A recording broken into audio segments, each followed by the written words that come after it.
favorite fact about the Vatican that you're allowed to tell me? So this is, it's kind of a weird one, but it has a lot to do with the immigration controversy. A couple of college students, this is some time ago, from an American university, were here in Rome, and they liked rock climbing, and they visited Vatican museums, and they saw the wall of the Vatican. That's an interesting challenge. So they came back one day, and they climbed the wall, and they went into the Vatican gardens. Okay. And they didn't really know what to do then. And it was kind of hard to get out, so they're kind of walking around, and a gendarme, one of the Vatican police came, said, "What are you guys doing here?" "Oh, we're just walking around." I said, "How'd you get here?" "We climbed the wall." And so he arrested them, handcuffed them, and turned them over to the Italian police.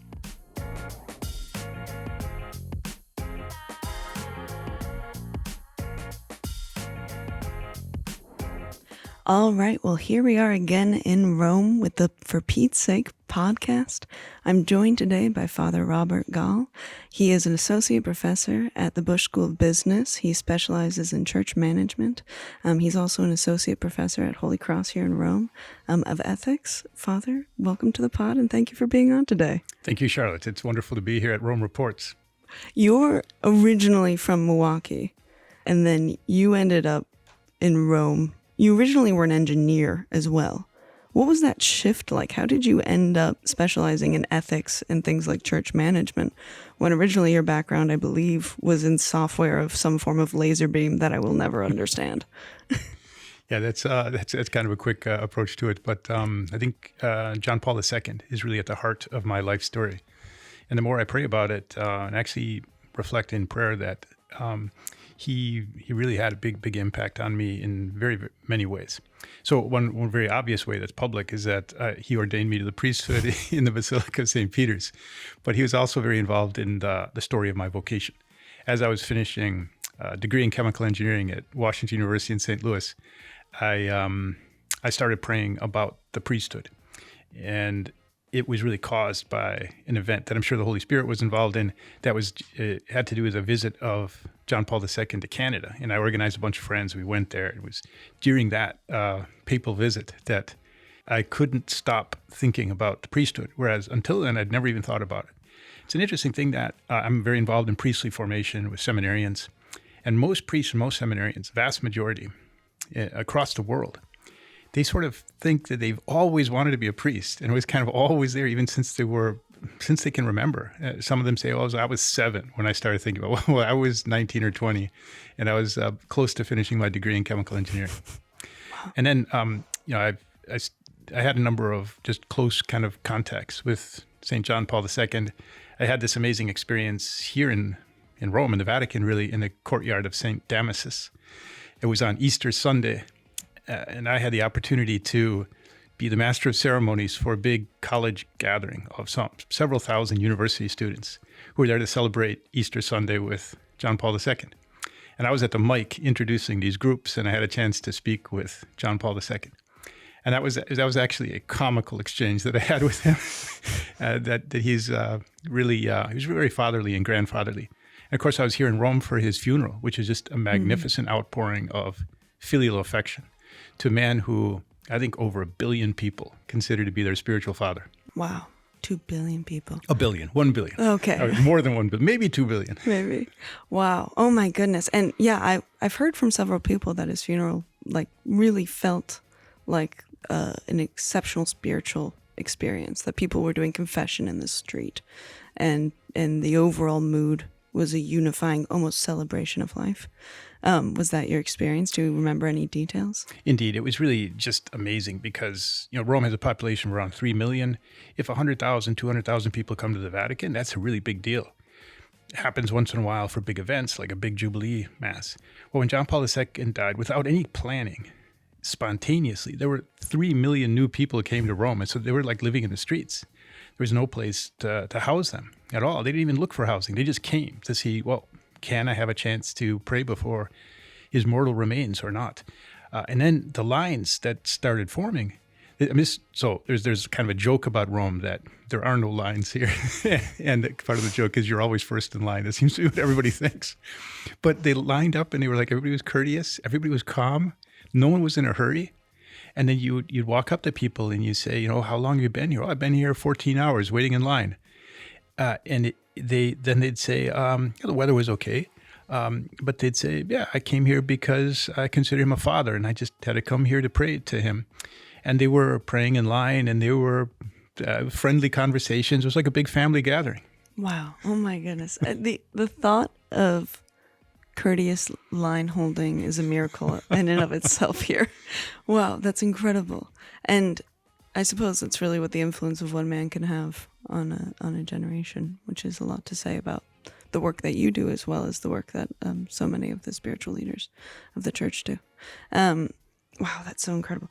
And so it's really interesting because in that change from, chemical engineering to priesthood, you still somewhat combine your loves. I know you have a course on cyber ethics and a course on morality of technology and things of that sort. So you're clearly more mathematically inclined, which you and Pope Leo have in common. Is there anything about mathematicians that make them better moralists?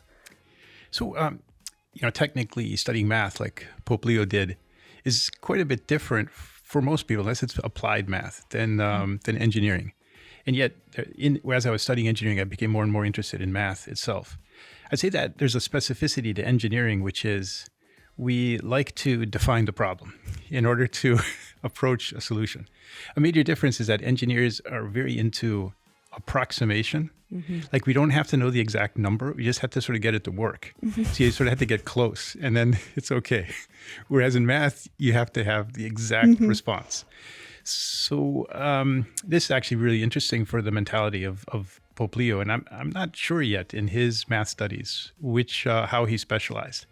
But I do know, there's these amazing stories coming out of Peru regarding his interest in automobiles and used cars and fixing them, that he himself was fixing used cars because he saw how important it was for his priest to be able to get around the diocese in Chiclayo.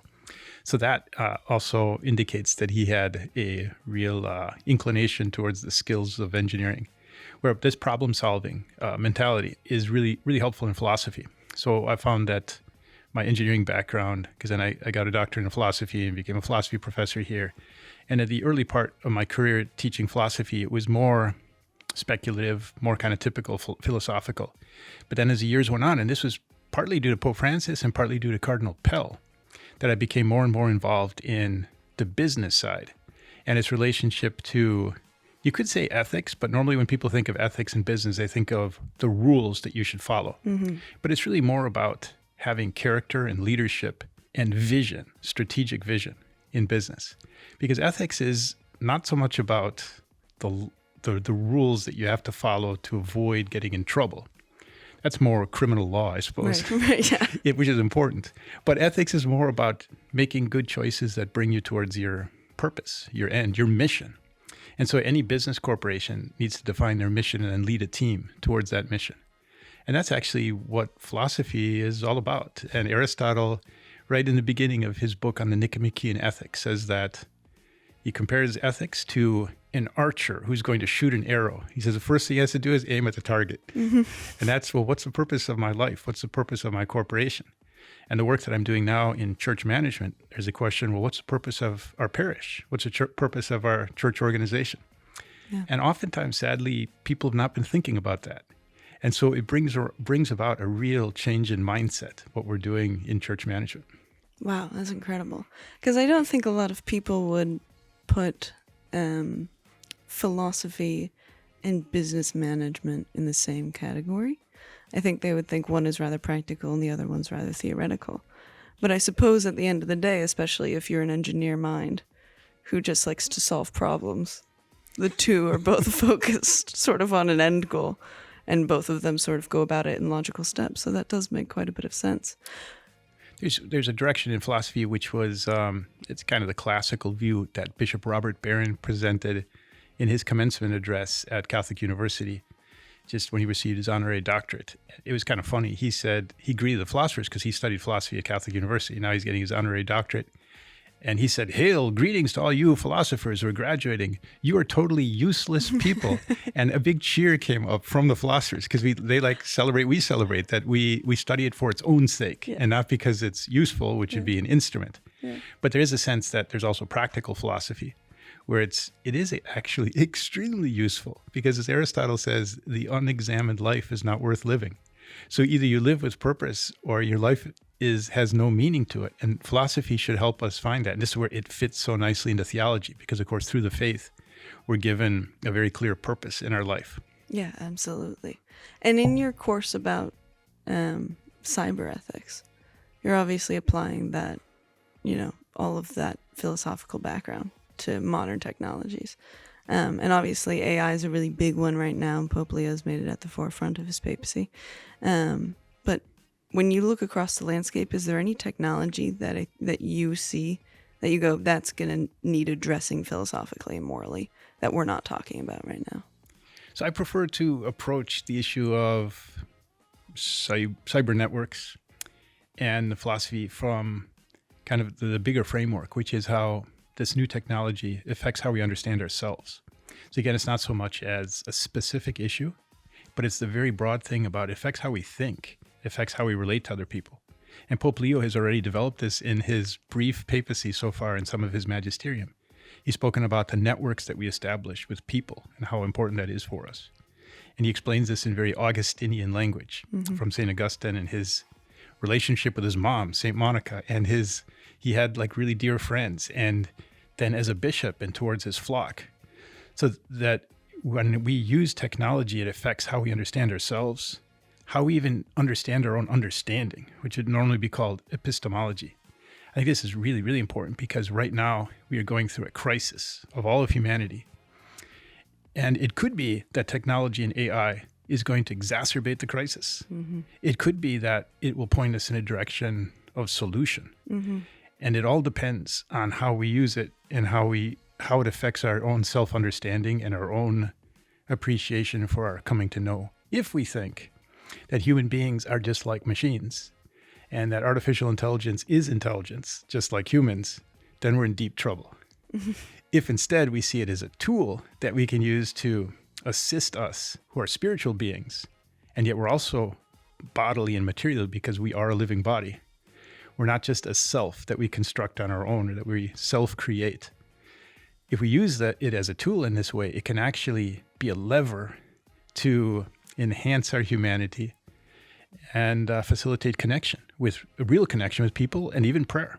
Right. One can even use a cyber bot in order to facilitate one's prayer life. And I've done so already with a little bit of success, but we have to be very careful in how we do that. Say, that feels risky, just slightly. I feel like you would have to have rules for your bot already established, pretty specific ones, following this magisterium in the tone of this, here, I'm telling you exactly who I want to hear.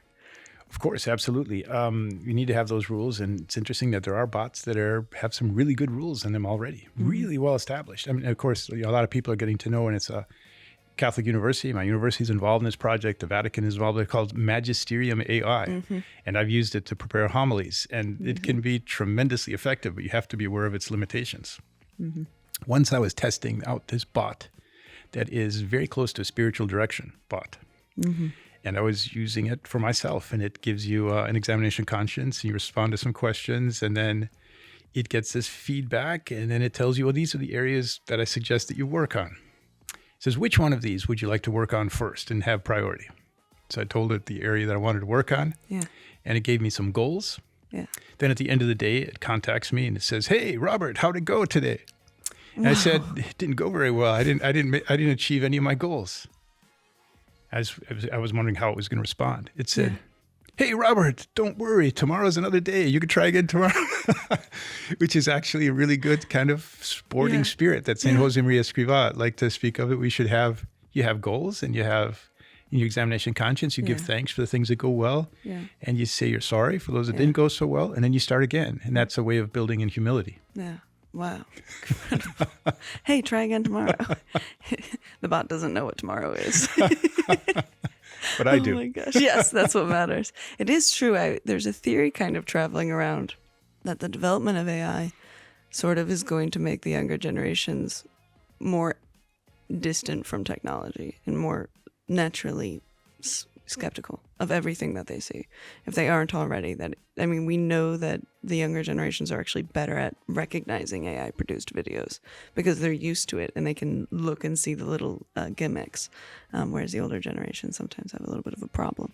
But I do think it's interesting that a lot of people correlate now AI with like a cheaply made product. We have this in strategy a lot of the time where you'll be tempted to use AI. Let's say even for our voices in this podcast. We could have typed this out and just had AI read it aloud to each other instead of actually talking. But people are really quick to pick up on it, and they get this weird phenomenon where they don't like the thing that's close to a human but isn't human, and it makes them immediately react. I know it has a name, and I'm totally forgetting. Uncanny Valley. There right? it is. Uncanny Valley. That's what I was thinking of. Yes. And so I think it's interesting that I'm interested to see if AI accidentally makes people leave the internet, because eventually it's just going to take everything over slowly and surely, because some businesses are going to think, no, that's going to be a really good idea. We should be doing that. We should make everything AI. Let's do that. And then everyone's going to go, I actually really desire human connection, and I might just get offline. I don't know. It's just an idea. So I really like the way you described that, because it's, I totally agree. And it's very much related to another phenomenon, which is going on in academics. So before COVID, the whole emergency with COVID and the crisis and so forth, there was already a really strong push to online learning. Mm-hmm. And the status quo was one where you had to do professional quality, like studio produced videos for your students, or else it wasn't considered to be professional. So you had to have you normally need a whole studio. And there were people who were spending tens of thousands, even hundreds of thousands of dollars per credit hour to put the gloss onto the content for online learning. And what happened, during COVID, all of this accelerated, and a lot of, people were doing online learning. And very quickly, and this is where it's related to what you're saying, is that people, I don't really care. In fact, if it's glossy, I'm turned off because it looks canned, it looks fake. Mm-hmm. Instead, I'd prefer that I see like a child coming into the room and disturbing my professor, my teacher, or a cat coming across the table or something, because then it's real and it's genuine. Yeah. And exactly as you said, because people are looking for human contact. Related to what you said also is how Z would have been, they've grown up on their cell phone all the time. Whereas the millennials, many of them are relieved when they're told this is like a cell phone free place. You have to put it away. You can't bring it to school. We don't want you to bring it out at mealtime.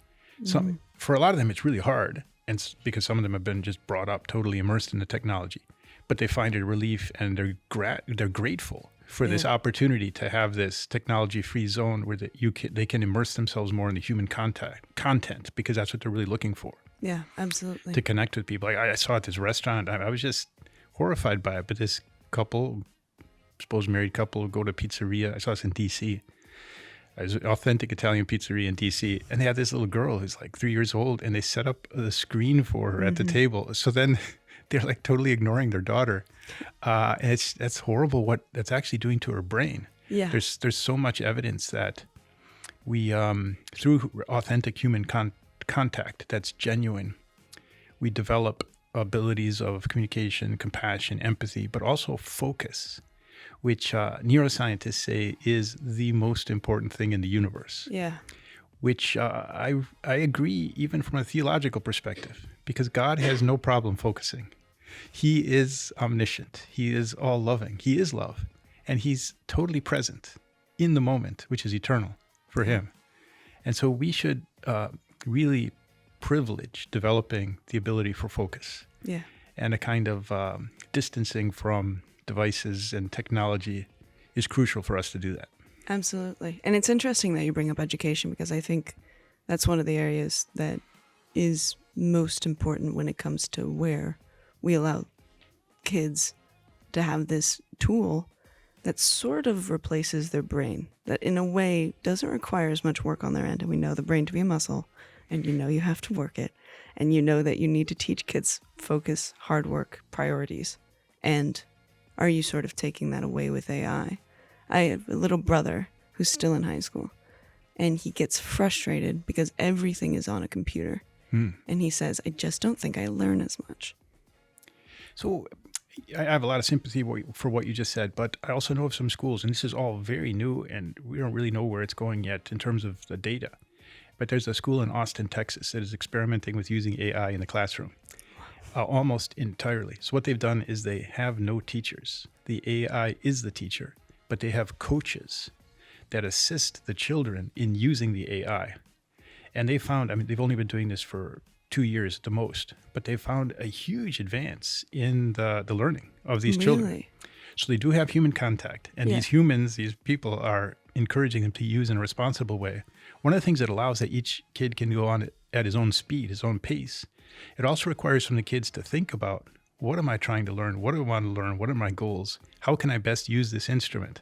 So it's actually a very thoughtful system that I think is promising. I have a lot of friends who are in education and teaching in schools, and I know they feel threatened by this, very threatened. But I think it could be a very potent assist to those who are involved in education. I don't think it's going to substitute them.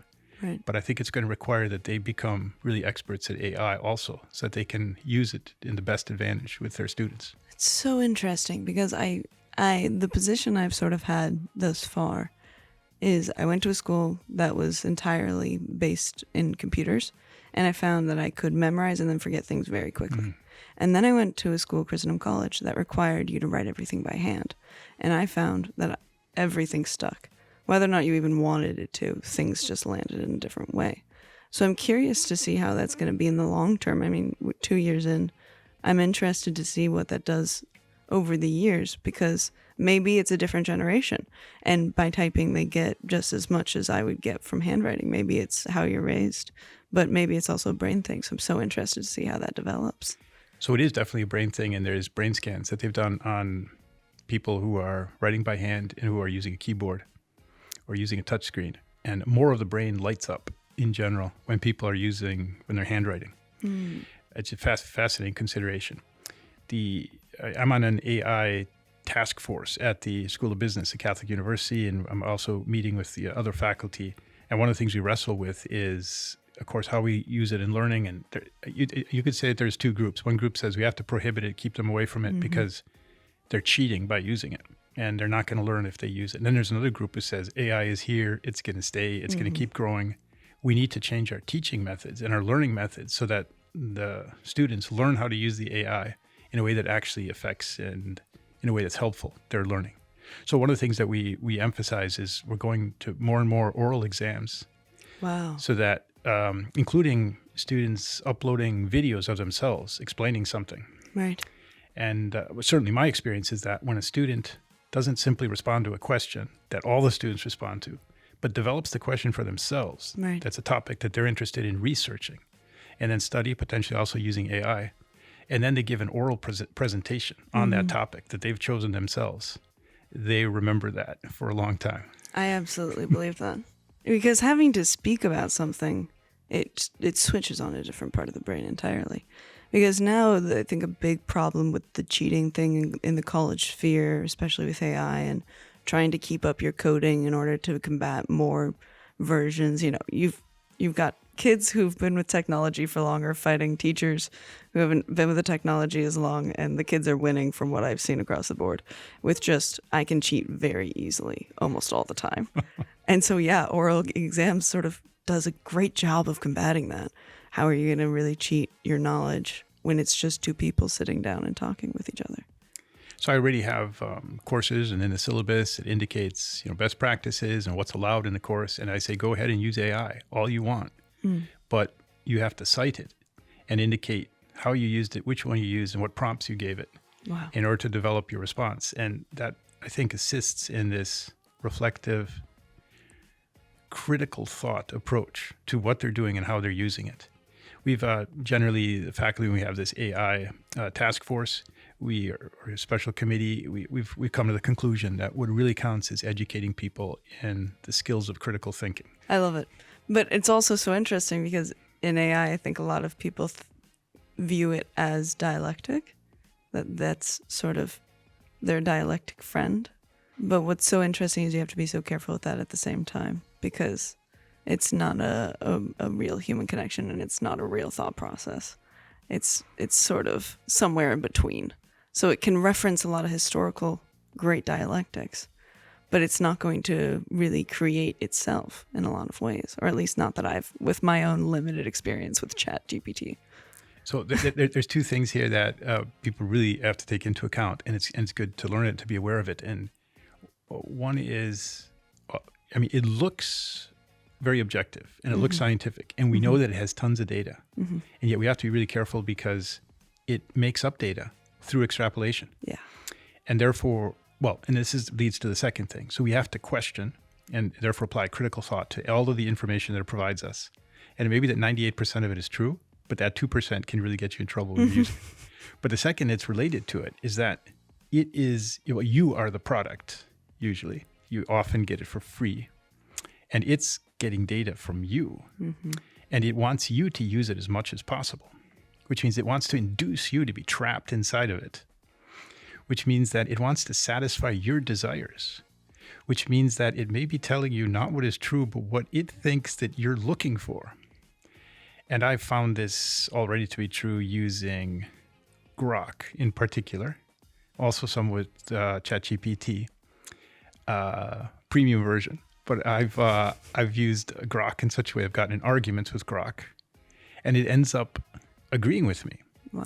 And then it ends up telling something that is more true after I've argued with it. So I've convinced Grok to go in a different direction than its first response to me because it misread me at the beginning.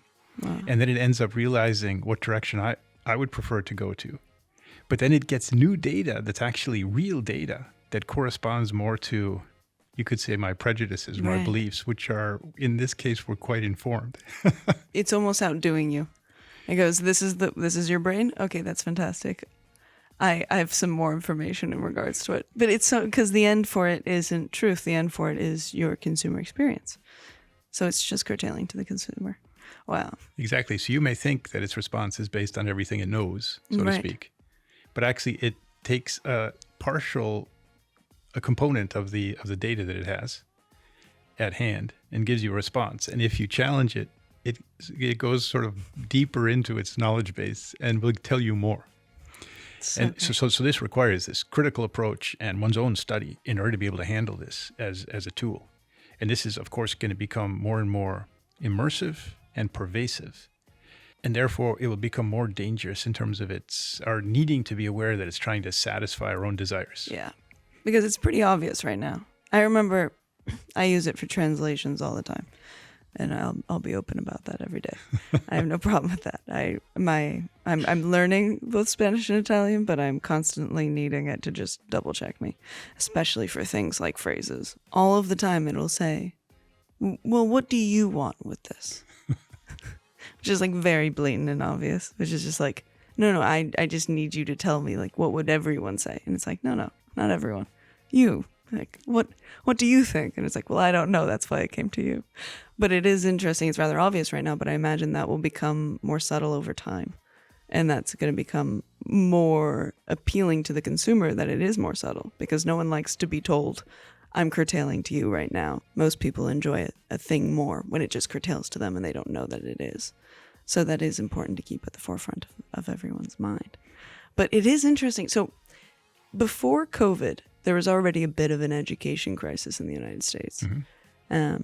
Definitely we saw test scores over time going down. Definitely during the COVID period, it got much worse. And then everyone thought we might bounce back afterward. And I know the U.S. government, the U.S. Department of Education in January of this past year, released a statement about overview of all test scores across all states. And across the board, we're still seeing that tests are exceptionally low. And I'm wondering, do we attribute that to AI, or do we attribute that to the education system itself? Because we already knew we had a problem before AI. What do you see as the biggest sort of failure and pitfall right now in the education system? So both of my experience here in Rome at Pontifical University of the Holy Cross, and also at Catholic University, well, we've really been, we're very cognizant, very aware of how it's not primarily about communicating information and just, transmitting knowledge to students, but it's really about forming the whole person. So it has a lot to do with community and relationships, So people, choose their school very much based on the community that's there and who the people are. And the same is true about universities. Of course, the universities are very prestigious. And one of the reasons is because you're going to be rubbing your elbows against people who are very promising because of their connections and because of their personal talent. So, in fact, if you put a bunch of young people who are really talented in the same room together, it's very likely that they're going to do very well in the future, especially if they have good moral conduct. So that, in a sense, the institution of learning doesn't have to do anything. They just put these people in a room together. So it's through their selection process that's kind of a guaranteed success.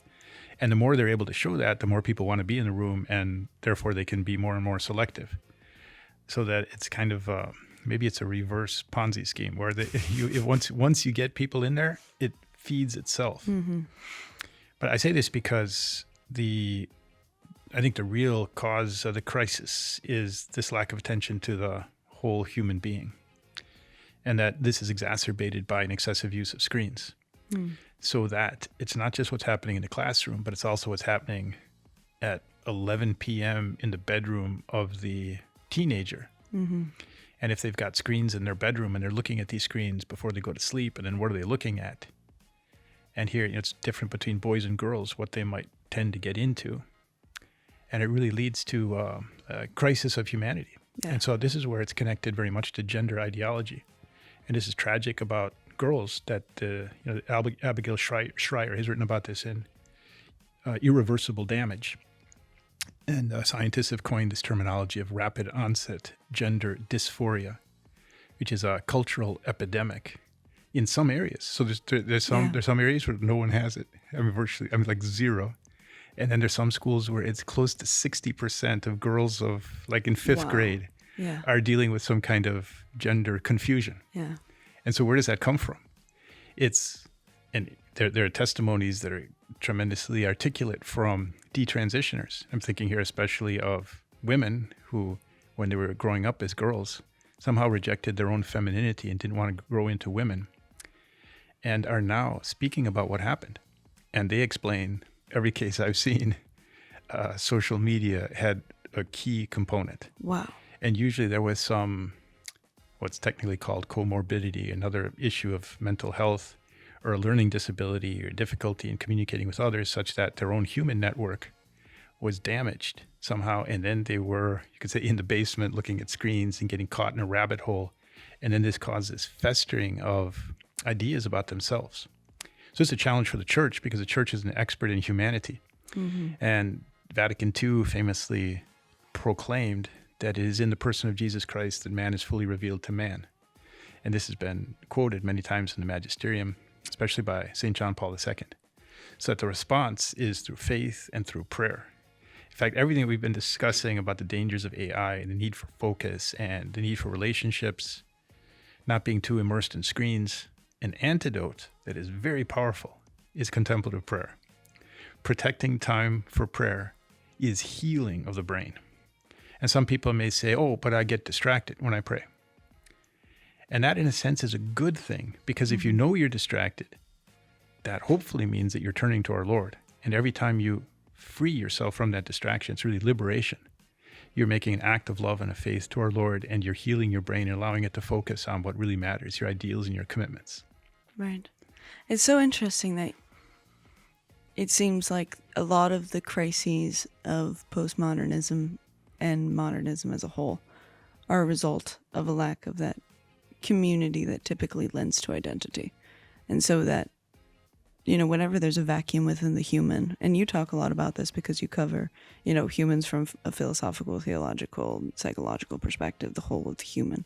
The vacuum will always be filled by something the human always wants. I remember there's this quote, be careful what you eat when you're starving, which is that the human will always fill itself. But if you have no other options, you'll eat, plastic cheese off of a tray, and then that will become a problem later on. And so the idea that a lot of these issues we're seeing in the modern age, of this attention and this lack of identity as a whole, and needing to replace that, really it's almost like a desire for friendship and connection that especially in your room by yourself, you're going to go onto your phone and you're too scared to go outside, maybe because of whatever reason, and your intimate family connections seem to be breaking down and no one understands who you are. Okay, you're going to find a community, and that's a good desire to have. That desire is the correct desire to have that community and that safety. It's just that you're getting a half-truth. I was wondering this, though. Do you think that a lot of these issues with community and words that we use to describe ourselves and the specifications like microaggressions and things of that sort, do you think that they might be diminished in a society, or as you were talking, there's some cultures that have no issue at all with this area, and there are others where 60% of the school has this issue. Is that have anything to do with the amount of perhaps more harsh realities? Do you think that it's almost a privileged stance to have some of those issues, or do you think that those issues will persist no matter what the larger problems of the world are? I think you point to something really interesting, which is how in engineering we call it feedback loop, and there's positive and negative feedback loops. And a positive feedback loop is when something reinforces itself, and that can be with respect to both something virtuous and good and something vicious and bad. And this issue of like microaggressions and being the snowflake mentality, where everybody's a victim and you're looking for contrast and conflict and the dialectic. This ends up being a positive feedback loop where the more sensitive you are to maybe they're offending me, and that would be a really bad thing, and I can't put up with it, and I have to express outrage. That leads to an inability and a greater sensitivity to even withstand anything that's so. It's a diminishment of resilience, right? Because resilience, which is classically related to the virtue of courage and of fortitude, resilience is this capability to deal with a difficulty, a hardship, a setback, some kind of an obstacle, including somebody treating me badly. If I'm resilient, why should I care? This is all from a theological perspective. It's very much rooted in an emphasis I think is really beautiful that Pope Leo, from the very beginning, from his balcony address when he was just elected, emphasized, which is that we need to transmit more, and as he did, that God loves us. So that our very origin is in the love of God. Mm-hmm. And that this defines us, that we're loved by God. And of course, that we're human beings. I am a living body, and God loves me, and God is contemplating me. That should change everything, and it should make us resilient, so that it's not it's not a question of being indifferent to these small things, but putting them in their proper perspective. And that requires really having hope and faith and love, and then having these ideals that we're committed to and letting them shape our feelings such that when we have some difficulty, we're able to not identify ourselves with that difficulty. And so if somebody says something to me that's offensive, why should I care? Mm-hmm. Because I know that God loves me, and if I'm doing the right thing and I'm acting according to conviction, I'm doing it for God. This is exactly what St. John Paul II calls self-possession, mm-hmm. which is you own yourself and you consider yourself as a gift from God, and then you're capable of giving yourself something greater than yourself. Instead of if you're wrapped up with your own feelings, that made me feel bad and therefore I have to get back. It's a vindictive mentality, which is actually a feature of Marxism and of neo-Marxism, mm-hmm. which is all about a revolution against the powers that are victimizing me. So the Catholic faith the Christian faith is everything but a victim mentality. In fact, we view Christ is the victim, and he suffered the worst injustice so that I may have life and life in him. And therefore, we should never think of ourselves as victims. Instead, we are receivers of a gift that we should be grateful for. Yeah, absolutely. It's so interesting you bring up Pope St. John Paul II, because I think he was ahead of his time in so many different ways in addressing what would sort of become the crisis of culture that we're having. But especially when it comes to the identity of the daughters and sons of Christ and what masculinity and femininity mean, which even in the Catholic spheres that I've spoken to, the solid philosophical background is still up in the air. You have Edith Stein's philosophies on it, and then you have Aristotle, and then you have Aquinas's, and there's conversations still going about attributes about both. But I think it reflects in the generation, which is that we need solid answers for this on an intellectual level. in order to address the current issues of our modern generation. But at its core, theologically, there's a great understanding of both, which is that at your core you are a son or a daughter of Christ, and therefore nothing else matters. When you're trying to bridge that gap, and the classic handmaiden of theology is philosophy, having that sort of solid philosophical conversation about what it means to be a man and what it means to be a woman is very important. Do you think you should just base it entirely on the science, on the biological, or is there a philosophical conversation to be had? Well, there's philosophical and theological, and of course they're separate. And there's also burgeoning scientific data that's really helpful. And so the main thing I think we should consider is that this crisis is an opportunity. And we are living a tremendous crisis, and it's the heresy of our day is a form of Gnosticism that denies that we are bodies and presents it as though I have a body is kind of an appendage. And this allows for people to say things like I was born in the wrong body, because then, well, who am I? Then I'm not my body. I'm this kind of selfhood. And you mentioned modernity or modern philosophy and postmodernism. This leads to this idea, this subjectivistic idea of I can create myself, which is antithetical to the idea of gift. And that while I can possess myself, I don't really own myself, but I belong to God. And this is true philosophically, because he created us. Our soul didn't come from our parents, it came from God. They participated through procreation with God. And then he gives us supernatural life, and he loves us. So theologically, we can see that this gift is because he wants to, in a sense, bathe us in his supernatural life, that he wants to invite us into the family of the Blessed Trinity. So I say that this heresy of Gnosticism is, and I would really claim that it's a heresy because it has to do with Catholic faith, because it affects everything regarding both Christology and Mariology, because Jesus Christ is God made man. Mm-hmm. And if we don't understand what humanity is, we can't appreciate the incarnation fully. And of course, Mary is at the center of and she's like a secret code for getting access to the Blessed Trinity and for the incarnation.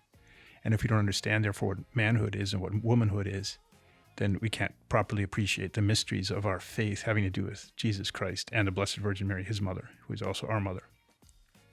So these, we are at a really interesting moment in terms of theology, but I like the way you put it in terms of philosophy, theology, and science, because all three can cooperate with one another. So it's amazing how scientific data, including the role of testosterone or the distribution of the retina cells in the eye, how we can find, of course, sexual difference here.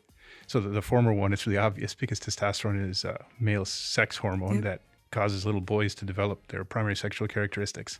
But it also affects a lot of things regarding emotion and mood and the propensity towards risk taking.